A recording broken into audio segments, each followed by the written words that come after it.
song you should sing. You want to try? An next song? Happy birthday to you. Happy birthday to you. Happy birthday to PL. Happy birthday to you. So happy birthday to you. Happy birthday to you.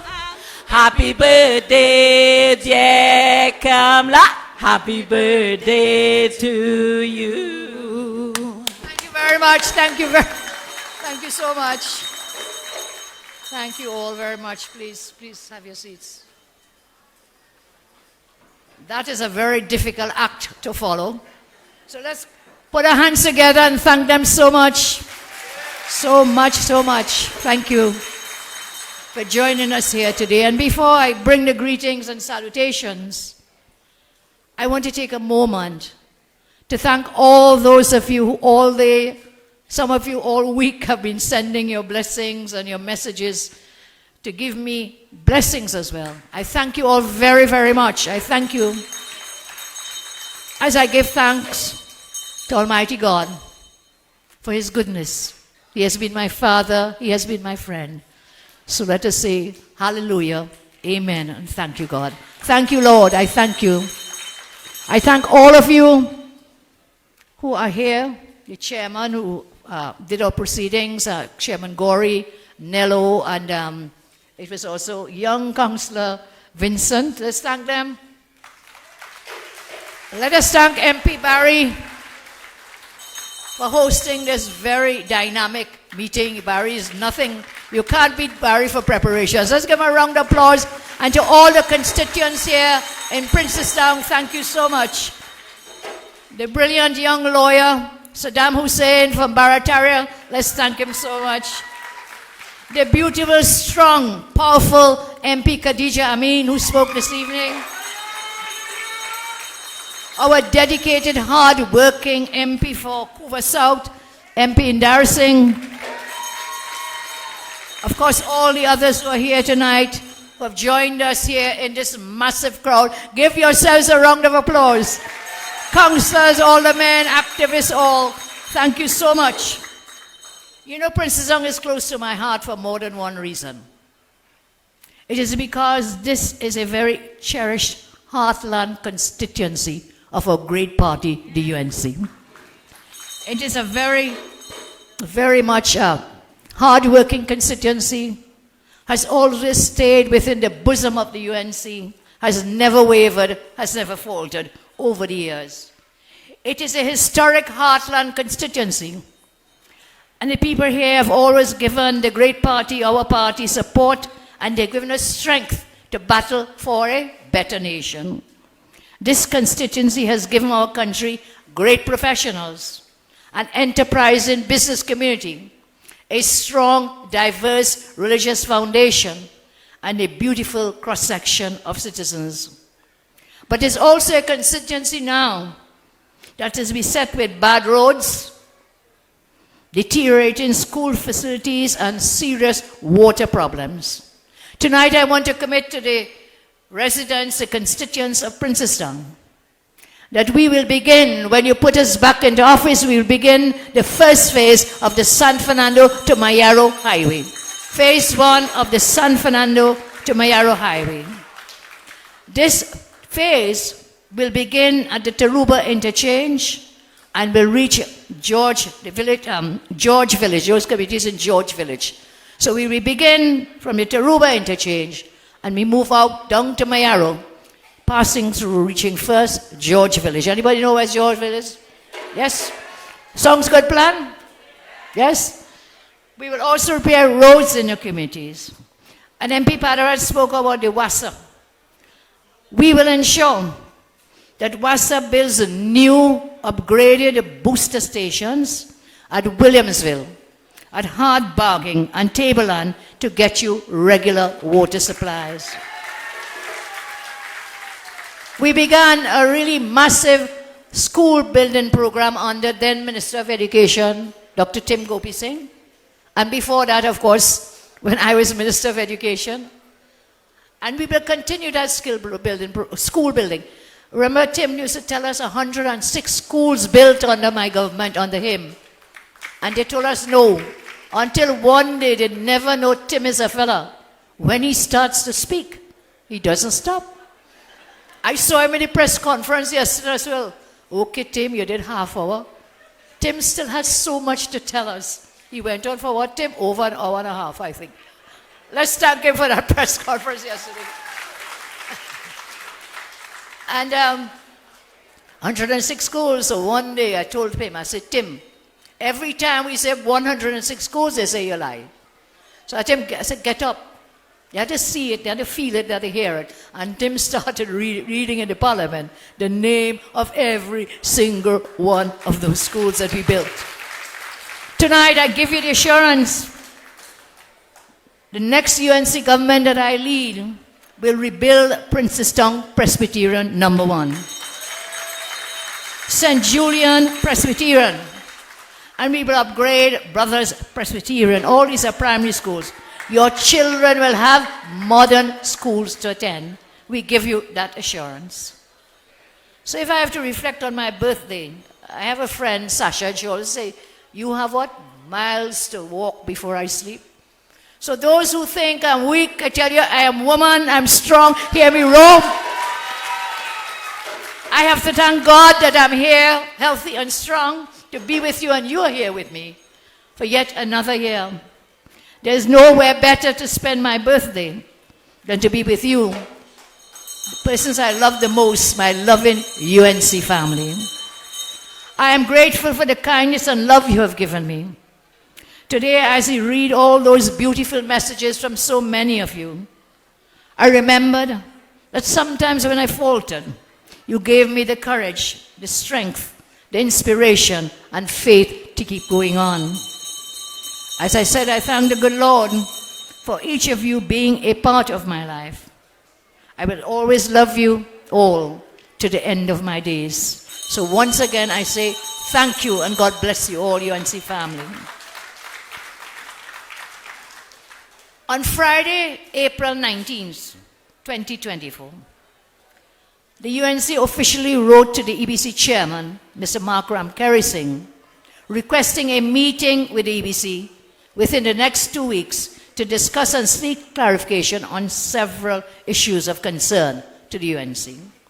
Among these issues are: 1, the EBC's 2024 General Election Boundaries Report; 2, issues relating to special voting, EBC's election day staffing, qualification and training, pending local government by-elections, house-to-house survey and voter regularization and registration, registration of CARICOM nationals, Commonwealth nationals and non-Commonwealth nationals, additions and deletions to the electoral list. Our team to attend that meeting will include the following party officials: Chairman of the party, MP Tanku; General Secretary, Mr. Peter Kanai; Junior Councillor, MP Saddam Hussein; MP Khadija Amin; Senator Wade Mark, Mr. Firoz Khan, Dr. Tim Gopi Singh, Mr. Vijay Gosain, and Attorney at Law, Daryl Alaha. We send that letter on Friday, and we await the EBC's setting of a date. It is important for us to deal with the CBC up front. Let us not wait till election day. We will go at them up front to seek clarification to ensure a transparent election. We don't trust them, you know. In the last election, 2 returning officers were actually registered members of the PNM. Did you know that? They were registered PNM members, and in San Fernando West, the crucial seat of they were registered as returning officers. So these are things Barry told us tonight about senior managers being handpicked who are also members of the PNM. Tell if this is true or not. So we will take them up front. Our committee will meet. We will continue to meet with them. I want to raise another matter of concern that people have been bringing to our attention as your elected representatives. The driving population. They're confronted daily by the challenges of navigating our bad roads and now the heavy hand of government in the licensing office.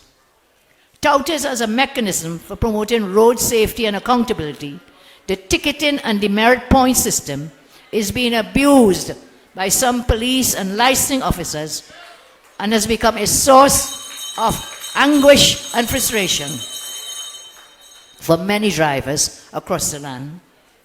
Instead of instilling a sense of responsibility, it has bred fear and resentment, fueled by a lack of transparency and trust in the licensing authority. The government should review the demerit system. People are losing their license and therefore their ability to earn a livelihood because of the arbitrary behavior of some licensing and some police officers. Some of these officers seem to be on a power trip, bullying and abusing our citizens regularly. There are many videos on the internet of officers harassing drivers with no basis in law. They insult and abuse drivers in front of their families. These officers must be brought to hand, must be reprimanded for their abusive behavior towards the public. Tonight I propose a new vision for road safety that prioritizes education and rehab over simple punishment. We must advocate for a system which offers retraining instead of imposing harsh financial penalties and suspensions, except for the most egregious, the worst kinds of offenses: dangerous driving, driving under the influence of drugs or alcohol. Let us invest in training programs that promote safer driving habits and equip drivers with the skills to navigate our roads responsibly. We must explore alternatives to fines and suspensions. As again saying, training, education. Stop taking away people's means to feed their families. Who will feed their families when they cannot earn a living? In addition, traffic fines are too high. UNC government will reduce traffic fines across the board and implement state-sponsored driver education programs instead. What is publicly presented as a mission for public safety, you know what, is really a scheme by this corrupt, wicked government to collect more taxes for revenue collection. We cannot ignore that the licensing authorities' heavy-handed tactics, which have turned our roads into battlegrounds at daily roadblocks and traffic jams. This is not about road safety. It is yet another tax drive by this government, using the licensing authority to raise revenue. So when it's not property tax, inheritance tax, online tax, tire tax, it's tax after tax after tax, and now licensing authority taxes. It must stop. It must stop. I move along now to speak of something we did this press briefing on Friday, and it is the most horrendous, tragic circumstance for decades happening in our country. I speak about the deaths of about 11 babies in a place where they're supposed to be safe, in a hospital. 11 newborn babies. I saw some UNC people protesting outside the Couva Hospital. I want to thank them, give them a round.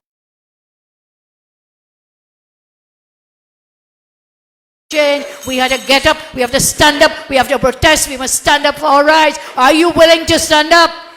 Are you willing to work and stand up for your people and your country?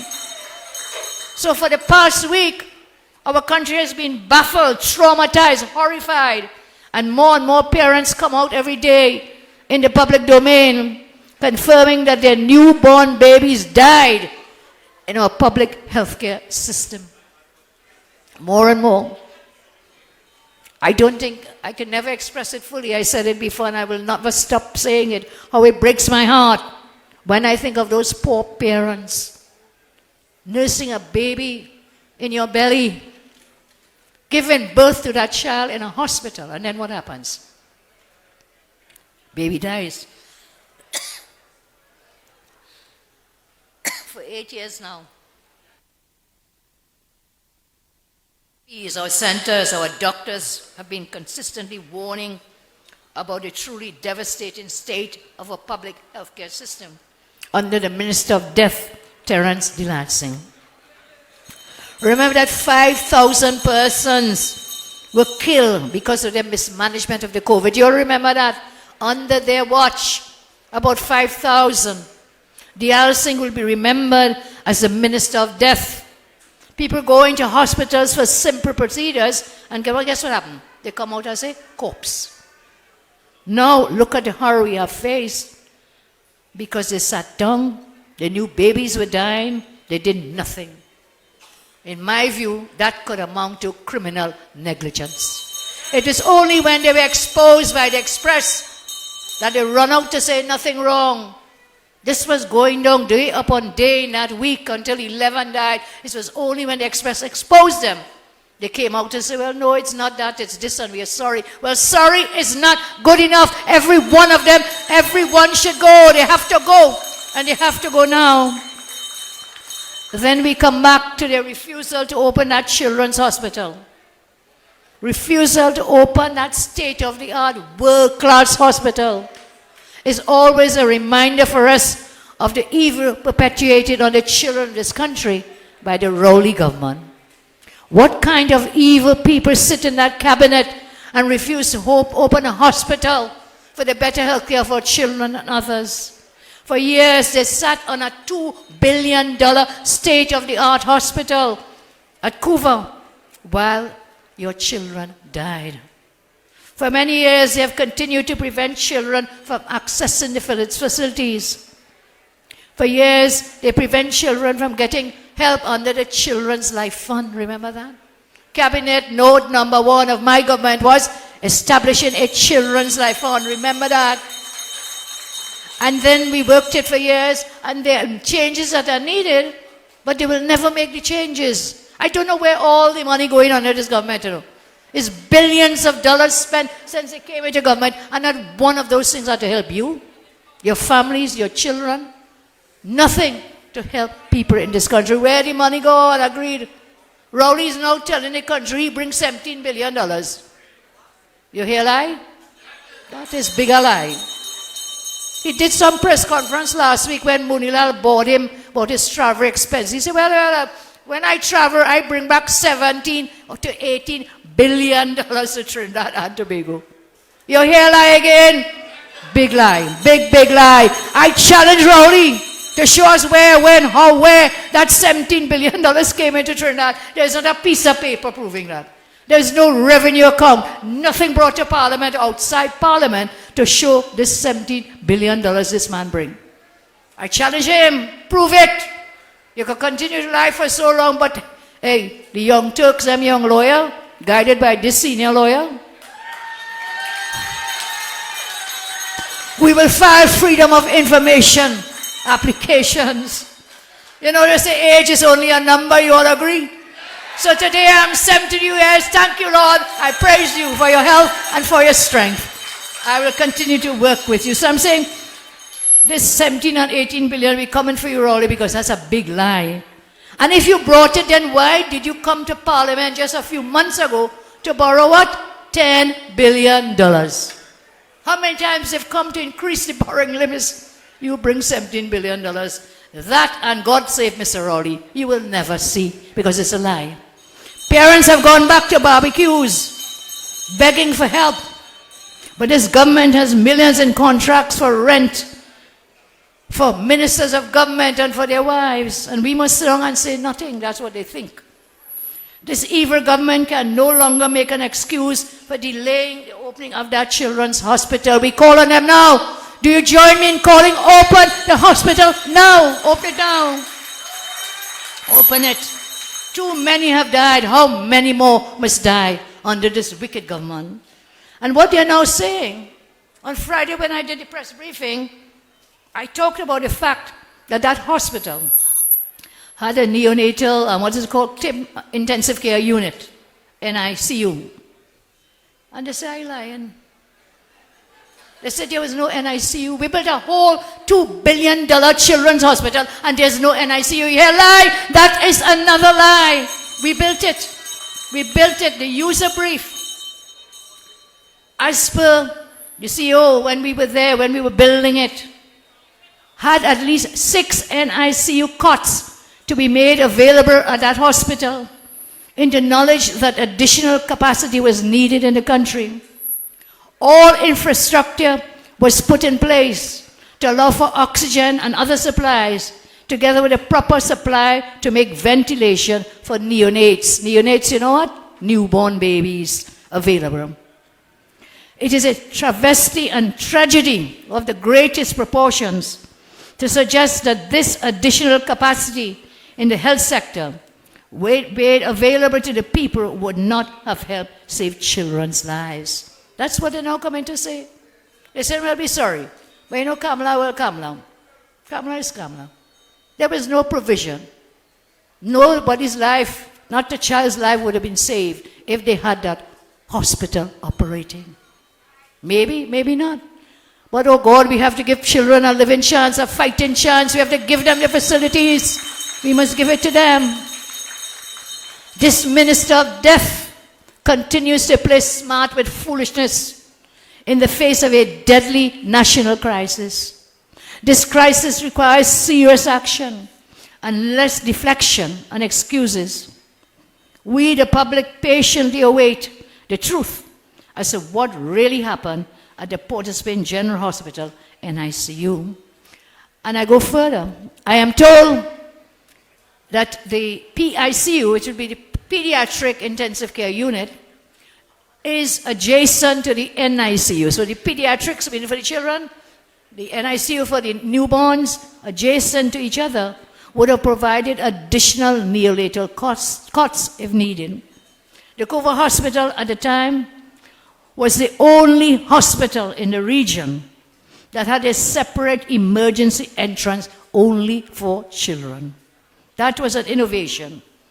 That was a progressive move, a step for us in 2015, and they refused to open that hospital. The other matter they're coming with now, again, playing smart with foolishness. They are now saying, the government that is, they don't need an external expert in the investigations into these deaths. They don't want an external expert in it. Why? We have competent people here who can serve. One of the items in the pre-action letters sent by the great lawyers, Ram Logan and his firm, to the government was asking for an independent expert to sit as one of those doing. What's wrong with that? To investigate for accountability and transparency, because you'll handpick, hand-select your puppets to come out with what you want. We call for an independent expert to sit on that investigating committee. So as I close, there's several issues, but maybe not tonight. We will look at crime right here and crime elsewhere. We will look at the clip of fights in schools. So we have fighting in the schools, outside crimes. We have extortion going on in the schools, and you have extortion going outside the schools. The government is falsifying its revenue streams. Natural gas prices, nowhere near 2024 budgeted figure. I dealt with this on another day. So the government is broke. The projected revenue stream is 50% of what they budgeted and worked on. 50% of that. So come true. And don't fool us with the dragon deal. That dragon is not going to dance under this government. It will never dance again. The US has said what they have said, and they will do what they will have to do. So those sanctions, they lie here. They say, no, we have 6 months, we have 8 months. License, there are 2 licenses, and there's 44 and 44A. I'll talk to you about it another day. The bottom line is our revenue streams have dried up. You put out the light at Petrotrin, so we have no foreign exchange coming from the Petrotrin refinery. Instead, you have to find forex to buy the fuel and so on, the refined products. And now your revenue stream is 50% less than you projected. As I close, I want to again say thank you all so much. As I leave you tonight, thank you for inspiring support of me and our great party. There is UNC sunlight in your future. I remember the code is? The code is yellow. So I found you a song I love. What its name is? I came along, I chose a song for you, and it was called Yellow. The code is yellow. There's UNC sunlight in your future. There's hope in your future. Your best hope will come from your best vote. And that best vote is UNC Sunlight. In UNC Sunlight, you live your best life. There's no doubt of that. I know you remember this. Best healthcare, best life. Best national security, best life. Best education, your best life. Best economy, your best life. Best wages, your best life. The ONC gave you your best life, and we'll do even better as we do so again. I close as I always do. Half of me belongs to you. Half of me belongs to you. The other half I give to you. So all of me belongs to you. You have had leaders before me. You will always have leaders after me. But you will never ever find a leader who loves you as much as I do. May God continue to bless each of you. Thank you very much. Thank you. God bless. God bless. Thank you.